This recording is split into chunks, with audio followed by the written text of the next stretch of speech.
In other news now, cash represents 58% of South Africa's GDP. The spike in cash in transit heists represents a threat to one of the country's valuable commodities. And this was revealed at a summit where industry experts gathered to find solutions to the recent spate in cash in transit heists. Afro Worldview reporter Zukiso Makoso was there and filed this report. Annelies Burgers, author of Heist, South Africa's Cash in Transit Epidemic Uncovered, says criminals view cash in transit robbery as easily accessible money. There's a lot of conspiracies around cash in transit crime. This political issue that you've raised, the fact that, you know, the old issue was that MK was involved. It's very simple. It's easy access to large amounts of cash. And that's what drives it, and the way to stop it is to make it a higher risk endeavor. South Africa has seen a dramatic shift in cash heists. According to South African Banking Risk Information Center, cash in transit heist number have almost doubled from January to May this year compared to the same period last year. The calendar year 2016, we had 278 CIT robberies, and that jumped quite significantly last year to 378.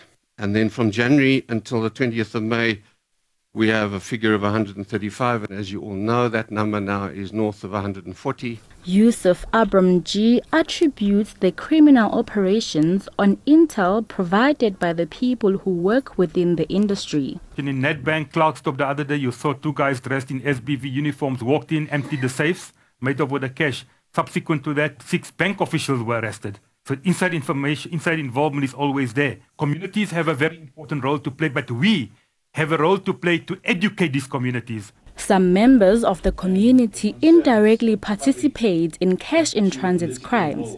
Dr. Mahlokonolo Tobane interviewed convicts of cash in transit crimes and says 35 of 40 admitted to consulting a Sangoma before embarking on these crimes. Some of the mooties that the natural products that they use actually do have natural hallucinogens. So when a person is actually in that state, then this person, hallucinogens obviously work in two ways. They can affect you psychologically and physically. You start seeing things that are not there and also having an exaggerated sense of reality. With the number of different entities involved in this crime, there seems to be a need for a holistic approach for a solution. Zukiso Makoso for Afro Worldview in Johannesburg. Now joining us in studio to further unpack this is Hlasinyane Mutaung, who is the spokesperson for the Motor Transport Workers Union, as well as Mahlokonolo Tobane, who's a senior lecturer at the Department of Criminology and Security Science at UNISA. And then joining us via phone line is author Annelies Burgers, who's just written Heist, South Africa's Cash in Transit Epidemic. Very warm welcome to all of you. Thank you so much for taking the time to speak to us. Let me start with you, Annelies. Just tell us briefly why you wrote the book and why it's released now when we're seeing this spike in this cash in transit heists.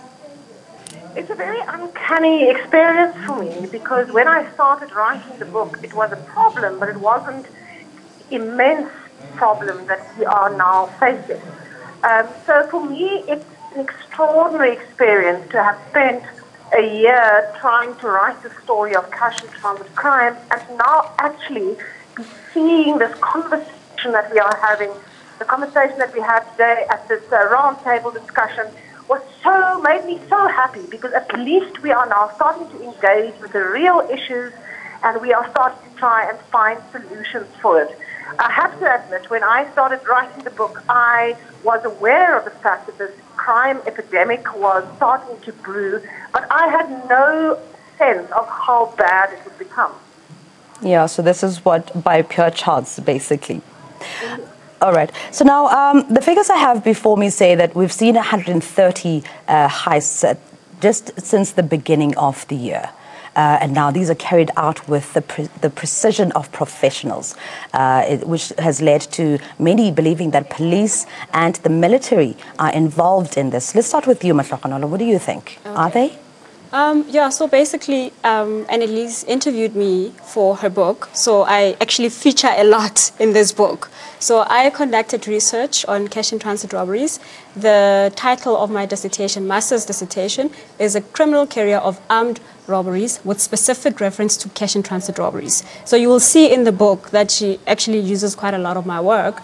And when I interviewed the offenders, I interviewed about 40 offenders from correctional services around Gauteng. And most of those offenders, if not all of them, said that they are assisted by police officers in committing these crimes. Okay, so it's not police are involved, but they are not actively involved, but they are involved to a certain extent. Yes, they are involved to a certain extent, and I can unpack that a bit if you would like me to. Please do. So basically what happens is that the police are mostly involved in protecting the money and protecting the weapons. So in a cash and transit robbery, you have the people robbing on the scene. And after the robbery has taken place, they need to get away from the scene. So they will use the getaway vehicles that they used on the scene to get away from the scene. But because those vehicles were spotted on the scene, they need to be abandoned somewhere, not too far from the crime scene. Then we have what is called an off-ramp. So an off-ramp is a vehicle that will take the robbers away from basically the scene. It's not too far from the scene. It'll be parked like at an on-ramp or at a place which is very, very close to where the robbery has taken place. So the police then in most cases, as it was said by the robbers that I interviewed, would act as an off-ramp driver. So they would use police vehicles. In certain instances, maybe not police vehicles, but they use the police vehicles to transport the robbers away from the crime scene. So then they act as an off-ramp because if a police vehicle is stopped at a roadblock, for example, it's not going to be searched because it's a police officer driving it. Then the robbers are safe in this car. And then also what happens is that if the robbers are not in this car, then the police will have the weapons or they will have the money.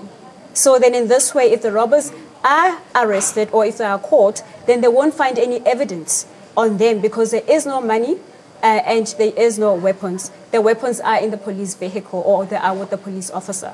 So sometimes what happens, according to these robbers that I interviewed, then the police will, divert response.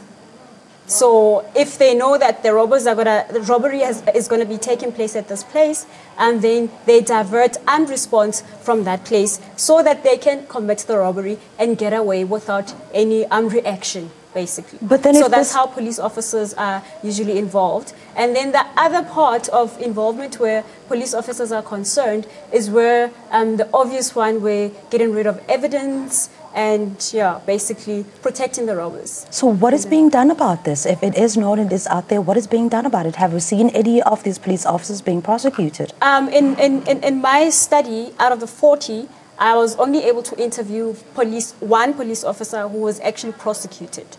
So then he confessed that he assisted in committing the armed robberies. So basically he was a facilitator to the crime. So, and he mentioned that there are two others that he worked with. And this was in 2014. So I don't know now how many police officers have been arrested in connection with cash and transit robberies. But at that time, I was only able to interview one police officer who was convicted for this crime. And he admitted to having been involved in committing cash and transit robberies.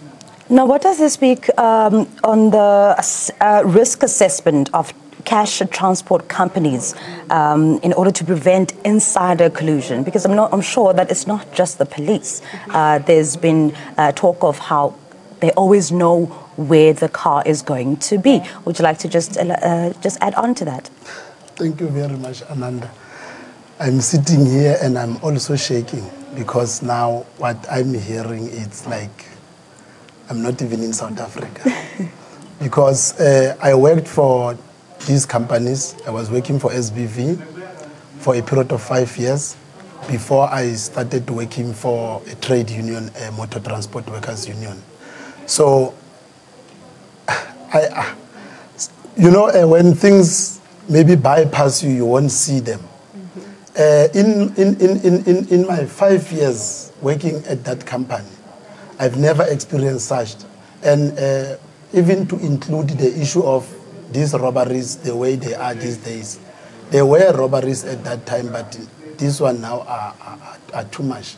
And I think it will be a nice thing if maybe we can part and do something to make an awareness. Because I believe that some of the guys, they just found themselves in a situation whereby I believe that maybe it might not have the reverse when you are in. Because now you find yourself maybe being surrounded by this criminal and you have already agreed on their terms. But I think also we need to make an awareness of such things, especially when it comes to police. Remember, all over, when we are transporting money, we are expecting that we will be protected by them. But now if you find that the very same police or the very same car that you see when the robbery started, you thought it was going to help you. I used to hear some of the guys saying, at that time of the robbery, we saw a certain, maybe let's say 10-111 or the flying squad car passed by. They did not stop. So, but now what I'm hearing now, I'm shocked. I've got goosebumps.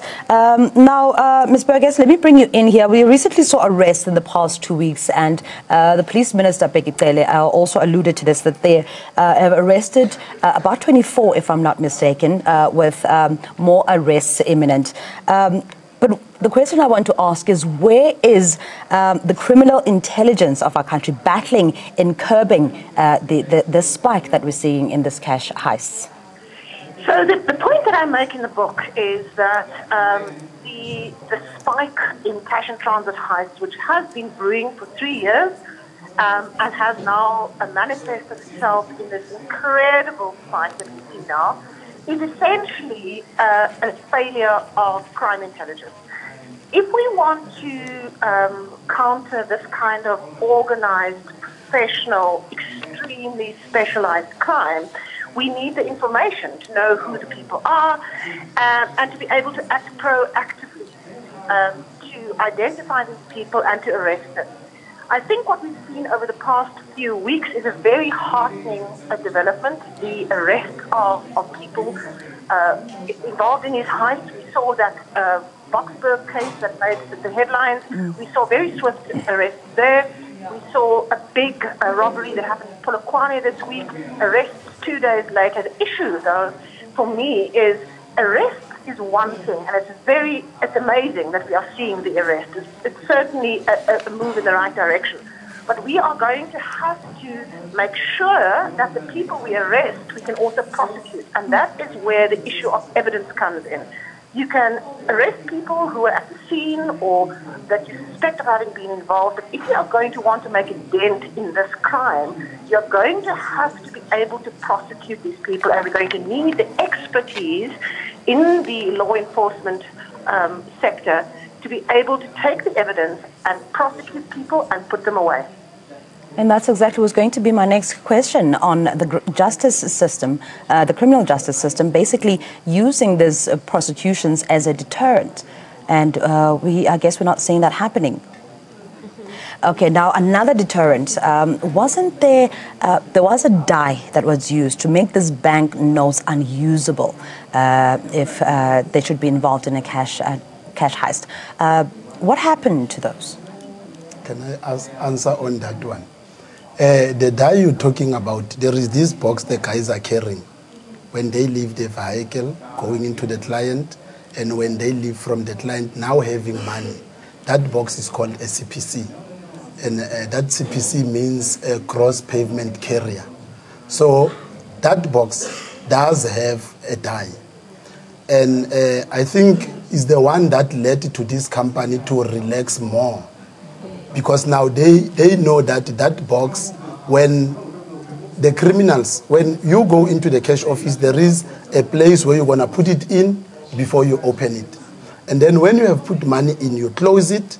And then after closing it, there is a pin where you're going to be putting your finger. Immediately, if your finger can be lifted up for whatever reason, in certain seconds, it has to be docked in that particular space in in the cash office or in the cash van itself, then it's going to be safe. But should it pass certain period, then it is going to explode, cause that ink to dye the money, and that money cannot be used anymore. And that was one of the deterrents that made the criminals not to rob these guys over the pavement. And then now, when you look at what is happening today, they're robbing the vans themselves. Some of the vans, they used to have a system whereby that system, you have to press a certain button when you are being attacked as a driver of the cash van. When you press it, it is going to seal the money inside the vehicle. It cannot be opened. But some of them, they don't have. And these criminals, they know exactly where to go. That's the problem. Because then that's the question, because that would act as a deterrent. But now, because there are no deterrents, there are calls by the guards for more protection in the forms of either training or armored vehicles. Will this work in curbing this spike?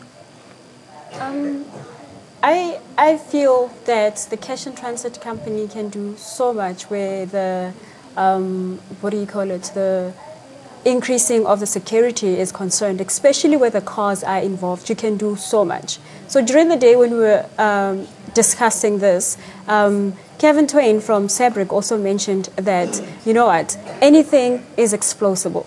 And you can see now with the recent spikes, the new modus operandi, which started a couple of years ago, is the use of explosives. So now they have started exploding these vans. So although you have protected it, but the explosives can still go through. So it's really it's a very complicated situation in that as much as they can try to do as much as they can, where they put, especially where the cash vans are involved, is that they can do so much. Like I said, especially because of the new modus operandi where explosives are concerned. So although also the cash and transit companies can do more where cash and transit prevention is concerned. They can do more where the training of their guards is involved, because I hear from other companies guards go through like training for 2 weeks. You will correct me if I'm wrong.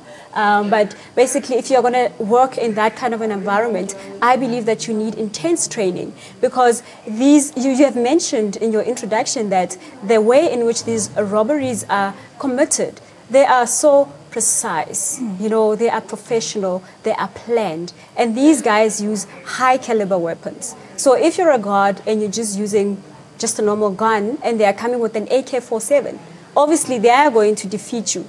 So the cash and transit companies can do a bit more. They can train their people a bit more. They can make sure that their people have proper resources, basically. Mr. Burgess, let me bring you in before we wrap up our conversation. Unfortunately, we're running out of time. What more can be done to bring down this spate in crimes? And for instance, if I'm driving in the streets and I come across a van and a heist in the process, what steps should I take to protect myself?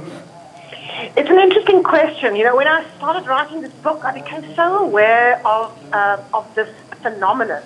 And I find myself, and I'm sure many of your viewers will have the same response, when I see an armored vehicle or I see people moving across the pavement with a cross-pavement carrier, I kind of literally run away. And I think there's very little one can do because of the fact that these crimes have come into the heart of our communities, into the heart of our towns, into the heart of our cities. There's very little one can do. My advice would be to do what I do. I just get out of the way. In terms of what can be done further, I think there's a lot of discussion that's happening now, which is incredible, around what cash and transit companies can do. Dr. Tabani just spoke about that. And in terms of the long-term dealing with this issue, we are going to have to try and put in place measures that ensure that people are prosecuted, because that will make this less attractive and will make people think twice about doing this crime. prosecution. All right. Thank you so much. Thank you so much to my guests. Annelies Berg is the author of Heist, SA Cash in Transit Heist Epidemic Uncovered, as well as Mahlogonolo Tobane, who's a senior lecturer from the Department of Criminology and Security Science at UNISA, as well as Hlasinyane Motawong from Motor Transport Workers Union. Thank you so much for your input in this discussion. We'll have more news for you shortly after this break. Do stay with us.